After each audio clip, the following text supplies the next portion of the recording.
Fala, galera. Nós vamos começar a trabalhar com as atividades 8 e 9, de onde nós paramos.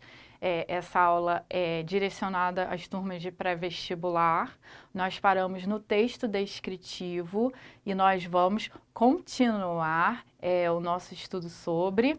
Quero que vocês saibam que estamos aqui nas atividades 8 e também 9. Os capítulos são pequenos, então eu vou condensá-los para trabalhar melhor com vocês daqui para frente, ok? Vamos lá. Primeira coisa, vamos relembrar algumas coisinhas importantes que nós aprendemos desde o início, que é a concepção de gênero textual e tipo textual. Essas duas concepções, elas são importantes para a prova do Enem, para a prova da UERJ. A gente sabe que na prova da UERJ nós vamos ter o livro literário, mas é um gênero específico. E também, na prova da UERJ, nós temos questões de intertextualidade. Lembra do que é intertextualidade? Diálogo entre os textos. E essas questões, elas aparecem dentro de gêneros diferentes. Vamos relembrar? Os gêneros textuais são textos que nós encontramos na nossa vida diária e que têm padrões específicos, eles têm estilos e objetivos. Então, você tem um gênero cardápio, por exemplo, você vai a um restaurante, você encontra um texto à sua frente que pertence ao gênero cardápio. Você tem outdoor, você tem também um gênero que envolve telefonema, essa conversa do WhatsApp, né? É um gênero textual. Nós temos gêneros que são gêneros virtuais, nós temos gêneros que são orais, né? A nossa aula, sendo uma aula expositiva, é um gênero oral. Nós temos diversos gêneros. Na prova do Enem já apareceram textos de diversas modalidades. Então, já tivemos uma questão que envolvia um horóscopo, já tivemos uma questão que envolvia uma receita e as características e estilos específicos dessa receita. E nós temos diversos gêneros que são explorados na prova do Enem, dentro dessas várias questões que nós vamos fazer na prova. A prova vai concentrar esses gêneros específicos, tá?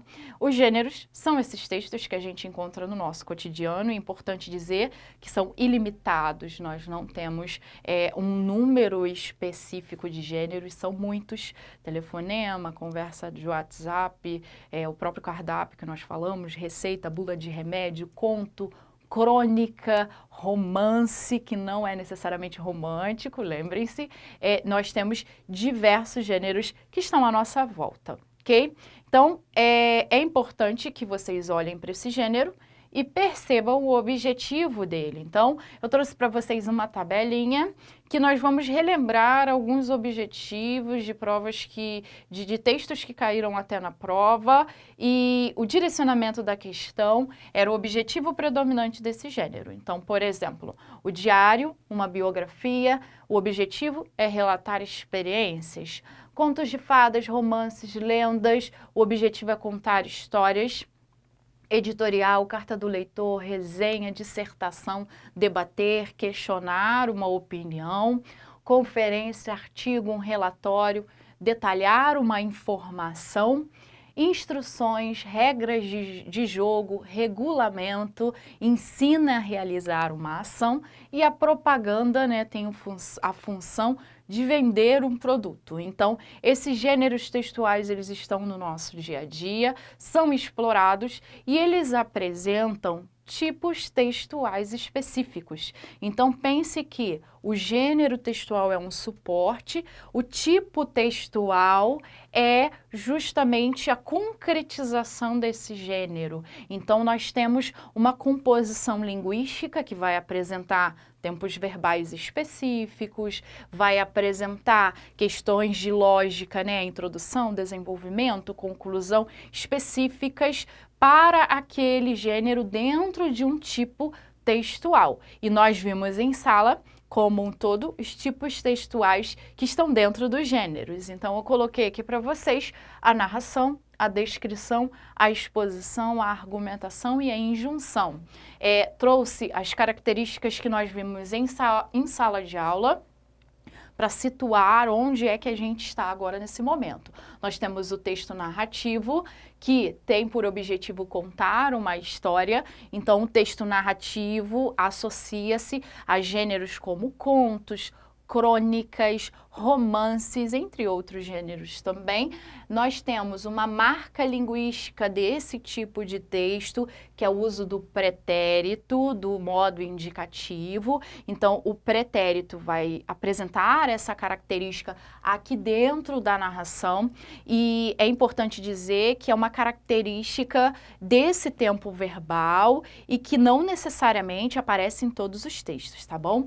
Então, o pretérito é mais recorrente nos textos narrativos. A descrição, que é o texto que a gente vai trabalhar, tem por objetivo detalhar ações, lugares, personagens, especificar. E aí nós temos uma classe gramatical, uma classe de palavras que tem essa função, que é o uso do adjetivo. Então, o adjetivo, ele vai apresentar esse ponto de partida, que é justamente especificar, né, detalhar aí um personagem, detalhar ações, sentimentos. Nós temos a exposição, cujo objetivo é informar. Nós usamos o presente do modo indicativo, nós expomos no presente. Nós temos o texto argumentativo, que é o texto que vocês amam, né? O texto que vocês adoram, porque vocês escrevem várias dissertações, e o objetivo de nossa dissertação é defender uma ideia, defender uma tese amparada nesse tipo de texto aqui, que é o argumentativo. Usamos muito o presente, na maioria dos casos, importante dizer, e claro, a gente utiliza na medida correta as conjunções, como mais, né, porém, todavia, contudo, contrapondo opiniões. Quando a gente vai resumir, quando a gente vai finalizar a nossa ideia, concluir, nós usamos, portanto, assim, logo, dessa maneira. Isso é uma articulação, né, dentro da lógica do tipo de texto. E por último, a gente tem o texto injuntivo. A injunção é um texto que vai trabalhar com sugestões, prescrições, e os gêneros que estão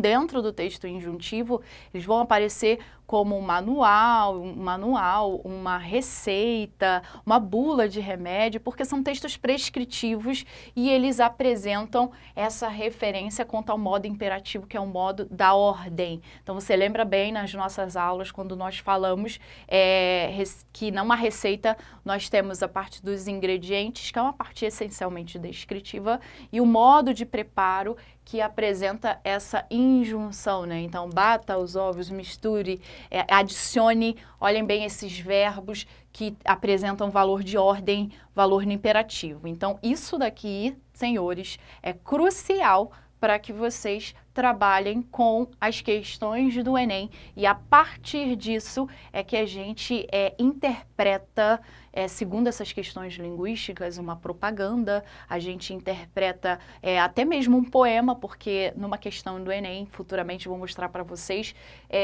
nós vimos características de uma receita, que é um texto injuntivo, só que estava dentro de um poema. Muito interessante. Então, essa articulação de lógica vai aparecer aqui na prova do Enem e na prova da UERJ também, não vamos esquecer, uma vez que no início da prova nós temos essa elaboração de questões, né, a feitura de questões que envolvem outros gêneros textuais para que vocês possam interpretar, e claro, envolve gêneros textuais que vão dialogar com a nossa linda obra literária, que eu sei que você está lendo essa obra literária, né, nessas 2 semanas, vão dialogar com essa obra literária. Então vejam, nós vamos trabalhar com esse tipo textual aqui específico, e é importante a gente dizer que a descrição, ela está dentro de um outro texto. Ela não vem de modo aleatório, como uma classificação, isso é um texto descritivo. Não, ela é uma descrição que aparece dentro de uma narração, ela pode aparecer dentro de uma injunção, por exemplo. Ela não está ali sozinha, o texto descritivo, ele está junto com outro texto, ok? Vamos lá. Característica da descrição. nós temos marcas específicas. O ato de descrever tem a ver com a questão física, tem a ver com a questão social ou até mesmo psicológica. Então, é aquilo que a gente falou em sala, né? Às vezes a gente lê um determinado texto, um livro, e nós imaginamos o personagem de uma maneira, e quando você vai assistir ao filme, você percebe que tem um personagem que parece que você não imaginou daquele jeito, que ele é totalmente diferente, muitas vezes é um momento até de frustração, e não condiz com essa realidade. Por quê? Porque a descrição, ela vai apresentar esse mapa meio que mental e vai fazer com que você descreva a partir dessas variações, tanto físicas quanto sociais, quanto psicológicas também. Não há progressão de tempo, então vamos lá. A questão da progressão temporal tem a ver com o texto narrativo, né? Então você consegue perceber que há uma mudança do personagem X que vai aparecer sendo progressiva. Então, em um determinado tempo, certo dia, depois na semana seguinte, no mês seguinte, essas referências temporais não aparecem na descrição, aparecem aqui, ó, no texto narrativo. E como eu falei para vocês, pode estar em outro tipo de texto. Então, pode estar aliado e é muito mais comum a gente encontrar descrição dentro de uma narração. É importante que vocês tenham em mente que há um gênero textual, há um tipo de texto, e a gente pode ter esse tipo de texto dentro de outro, né? Então, a descrição, ela está dentro, geralmente, da narração, e é uma parte que é descritiva, ok? Vamos lá. Quais são os tipos de descrições que a gente tem? A gente tem o retrato físico, uma questão, né, que geralmente aparece no início. Se você está lendo Triste Fim de Policarpo Quaresma, você está percebendo a descrição física logo no início da narrativa. A gente também tem uma descrição dele psicológica, e eu quero que você pense aí qual é a descrição psicológica em relação a ele. A gente também tem uma descrição sociológica que pode aparecer. A descrição pode ser objetiva ou subjetiva. Vamos resgatar o conceito de objetividade e subjetividade. Uma descrição objetiva, ela apresenta o intuito só de informar. Ela está dentro de textos mais utilitários, textos que vão entrar numa função da linguagem que é até chamada de função referencial, cujo objetivo é expor uma informação, detalhar essa informação apenas dentro da denotação, lembra disso? Dentro da denotação, nós temos a descrição subjetiva, porque está dentro de textos literários e faz parte da subjetividade do narrador, tá? Então, veja bem, quando a gente fala de subjetividade, a gente fala de sujeito, a gente fala de ações que estão dentro de um plano mais conotativo. Lembra de conotação? Sentido figurado, aí, sentido irreal. Nós temos a descrição que é dinâmica, ela tem um movimento, pode parecer estranho, mas ela tem um movimento. E a gente também tem a descrição que é estática, descreve um lugar, de certa maneira, como você está pensando mesmo parado, tá? É por isso que um texto descritivo, ele parece chato aos nossos olhos, porque você fica ali, você tem páginas e páginas de uma certa descrição em que nós não temos uma referência, né, do que vai acontecer na narrativa, não temos nada, isso é meio que parado ali, linear de certa maneira, ok? Vamos lá, seguindo alguns tipos, eu trouxe para vocês alguns tipos específicos que são comuns na prova, começando pela descrição utilitária. O que nós vimos aqui, ó, no slide anterior? A descrição utilitária, ela está dentro de uma descrição objetiva, mas denotativa, ok? Vejam só, aqui eu tenho um pedacinho do Manual do Candidato da FUVEST de 2014 e aqui eu tenho a descrição de como vai ser o exame, apenas isso. Então, dia 16/12/2013, numa segunda, divulgação de uma lista de convocados, dos locais do exame, segunda fase português redação, ó, o amor da vida aqui. Depois, história, geografia, matemática, física, química, biologia, inglês, as demais matérias. Então vejam, até porque as primeiras são as piores, né? Aqui a gente tem uma descrição utilitária mais objetiva dentro desse traço mais denotativo, ok? Outra regra importante, uma descrição, um texto pode apresentar mais de um tipo de descrição, tá? Nós não temos só um texto com um tipo de descrição, não. É comum que a gente encontre mais de um tipo. A nossa próxima é a descrição literária, olha o sorriso da professora. A descrição literária é aquela que apresenta uma subjetividade do narrador, apresenta-se aí como essa referência mais pessoal do narrador, só o narrador sabe descrever daquele jeito. Então tem a ver com uma relação mais metafórica, com um sentido conotativo mesmo, tá? Então aqui tem um pedacinho de Memórias Póstumas de Brás Cubas e nós vamos perceber as palavras que ele vai utilizar ao longo dessa descrição, que são bem subjetivas, né? Então, uma flor, o Quincas Borba. Nunca em minha infância, nunca em toda a minha vida, achei o menino mais gracioso, inventivo e travesso. Era flor, e não já da escola, senão de toda a cidade. Olha o que ele vai descrever. Tinha garbo, utraquinas e gravidade, certa magnificência das atitudes nos meneios. Então, ele era uma pessoa bem séria, né? Bem sisuda, bem clássica, e ele vai utilizar palavras, né? E essas palavras têm a ver com adjetivos que vão descrever de uma maneira subjetiva o próprio Quincas Borba, ok? Vamos à próxima. Descrição física, que é mais simples. A descrição física, ela tem a ver com questões mesmo do jeito que você está pensando, física, ok? E com adjetivos que vão descrever dessa maneira.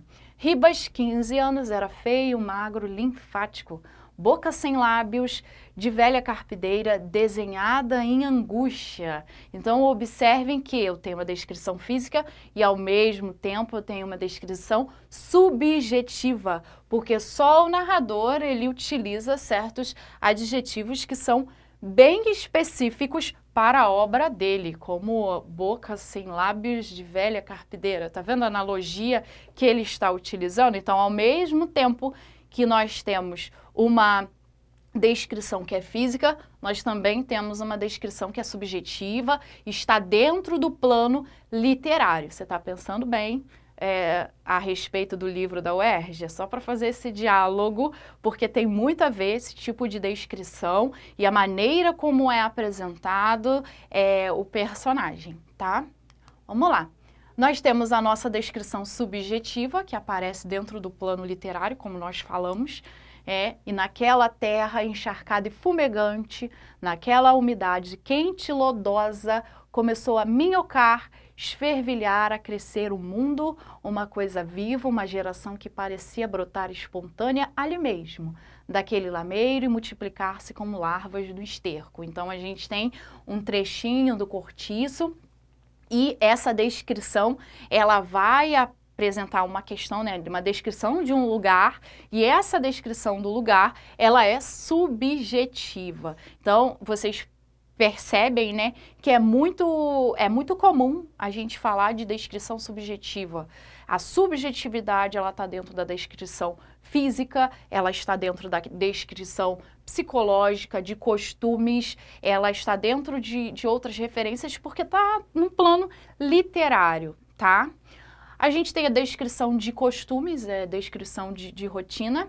Aqui, por exemplo, as chamadas baianas não usavam vestido, traziam somente umas poucas de saias presas à cintura, olha a descrição que ele está utilizando, e que chegavam um pouco abaixo do meio da perna, todas elas ornadas de magníficas rendas, da cintura para cima apenas traziam uma finíssima camisa, cuja gola e mangas eram também ornadas de renda, ao pescoço punha um cordão de ouro e um colar de corais. Os mais pobres eram de miçangas. Observem aqui que eu até li o fragmento todo, porque ele faz esse apelo a uma questão, né, bem mental, né? Você imagina cada detalhe do costume relativo ao vestido das baianas, né? A vestimenta, o costume que elas apresentavam. Lembrem-se de novo, aqui também é subjetivo, ok?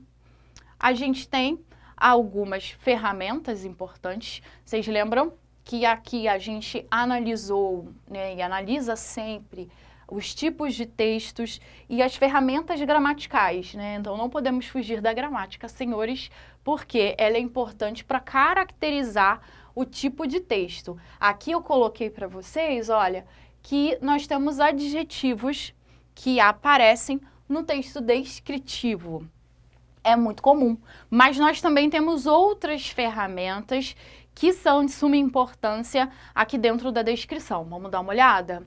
Ferramentas básicas. Nós temos os verbos ser, estar, haver, possuir, parecer, alguns dando essa questão relativa ao predicativo do sujeito, né?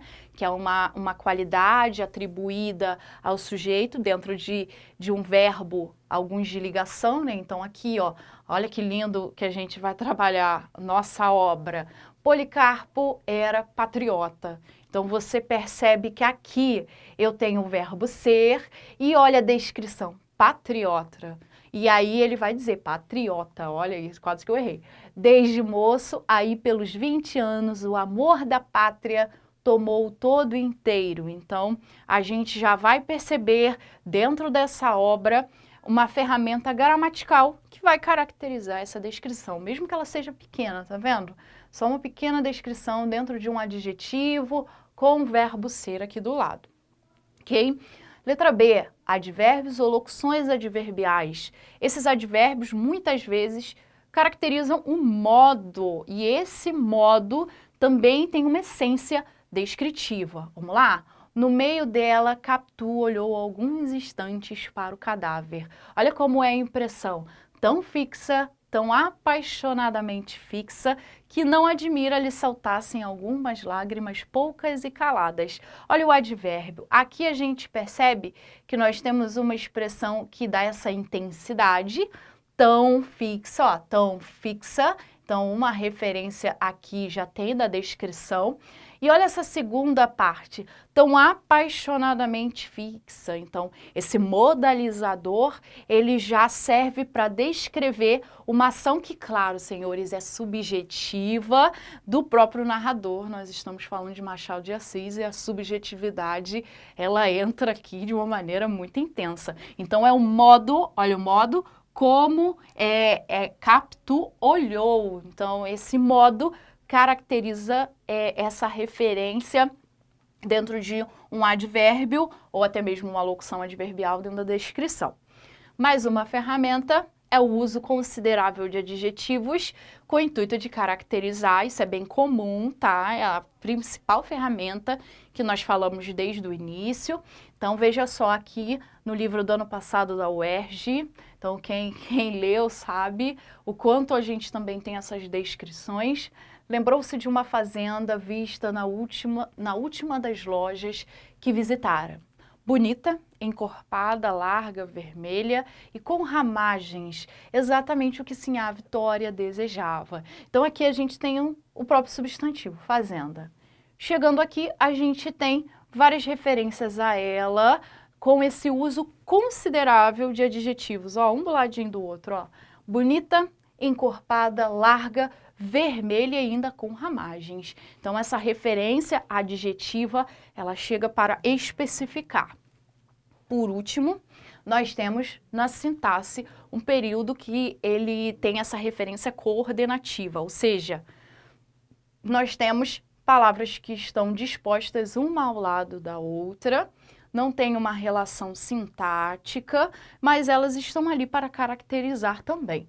A sala era, olha aqui também o verbo de ligação aparecendo, que vai de encontro ao que a gente falou no início. Escura, atulhada de móveis velhos, desaparelhados. Então, esse período aqui em vermelho, ele é um período por coordenação, tudo ali ao lado do outro, sem uma questão sintática, apenas descrevendo um determinado lugar, né, que é uma saleta, uma sala pequena. Então, vamos lá, galera. Primeiro, a gente trabalhou com essas duas atividades, nós vimos que todos esses tipos de textos, eles são importantíssimos para a gente. Eu quero na ponta da língua, né, todas as marcas linguísticas existentes aqui, além dessas marcas, a característica e o fato de que está dentro de um gênero textual e esse gênero, ele serve de suporte para o nosso tipo de texto aí. Então, ao longo de nossas aulas, nós ainda vamos estudar a narração, claro, vamos falar de personagem, vamos falar de tipos de narrador, do discurso, isso vai ser muito producente. Nós vamos ver como esse gênero manifesta num tipo textual específico, ainda temos um caminho muito importante a ser trilhado. Separei uma questão para vocês a respeito, aí essa questão é do Enem. Essa questão envolve dois textos, e textos que são, você está vendo, de gêneros textuais diferentes. Aqui eu tenho um do dicionário, né, do Cascudo, e nós temos um gênero virtual. Então, ali naquele texto 1 e 2, nós temos a concepção de frevo. Então, vamos dar uma olhada ali no texto 1. Frevo, dança de rua e de salão, é a grande alucinação do carnaval pernambucano. Trata-se de uma marcha de ritmo frenético, que é a sua característica principal, e a multidão ondulando nos meneios de dança fica a ferver. E foi dessa ideia de fervura, o povo pronuncia fervura, frevura, frever, que se criou o nome frevo. Então aqui a gente tem uma adaptação do dicionário do folclore do Luiz Câmara Cascudo. O texto 2. Frevo é patrimônio imaterial da humanidade. O frevo, ritmo genuinamente pernambucano, agora é do mundo. A música que hipnotiza milhões de foliões e dá o tom do carnaval no estado foi oficialmente reconhecida como patrimônio imaterial da humanidade.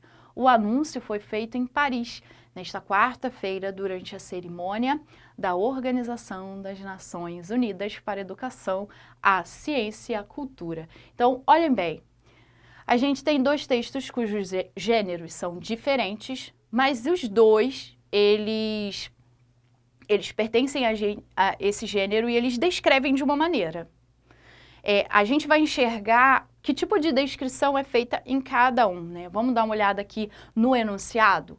Apesar de abordarem o mesmo tema, sobre o frevo, os textos 1 e 2 diferem-se por pertencerem-se a gêneros que cumprem uma função social. Então, eles pertencem a gêneros diferentes, mas eles cumprem uma função também dentro dos tipos textuais. Qual é a função de cada texto? Você percebeu que aqui ele disse o que é o frevo, e no texto 2 ele informou as concepções até mesmo, né, um pouquinho talvez mais subjetivas, né, quando ele diz assim, o frevo é genuinamente pernambucano, agora é do mundo. Então, assim, ele descreveu e no primeiro texto a gente enxerga o fato dele ter definido o que é frevo e no segundo ele informou características específicas do frevo. Então, você automaticamente já percebe que aqui ele define, aqui ele informa. Os dois com concepções dentro de um plano maior da descrição. Importante dizer para você que uma questão, ela não vai te perguntar assim de cara qual é o tipo de descrição utilizada ali, mas é a maneira como você enxerga essa descrição e como cumpre essa função dentro do gênero textual. Isso é muito importante para a gente. Então vamos lá, para a gente finalizar aqui, primeiro, gênero textual e tipo textual são concepções diferentes, cada tipo textual tem uma característica específica. E, claro, nós estamos dentro de uma referência de uma prova do Enem, uma prova da UERJ, que vai aparecer características específicas desse gênero e desse tipo de texto. Então, fique ligado, leia o livro da UERJ, perceba como os personagens são abordados ali, perceba a descrição, as ferramentas, porque nós temos um texto narrativo, O Triste Fim de Policarpo Quaresma, mas partes são descritivas e nós temos ferramentas específicas para esses dois textos e como isso é abordado aí, que serão as cenas dos nossos próximos capítulos. Não deixe de assistir às próximas aulas, comente o seu nome aqui nos comentários. Então, um grande abraço, na próxima aula vamos trabalhar aí com outros gêneros, ok? Um beijo, fique aí com Deus.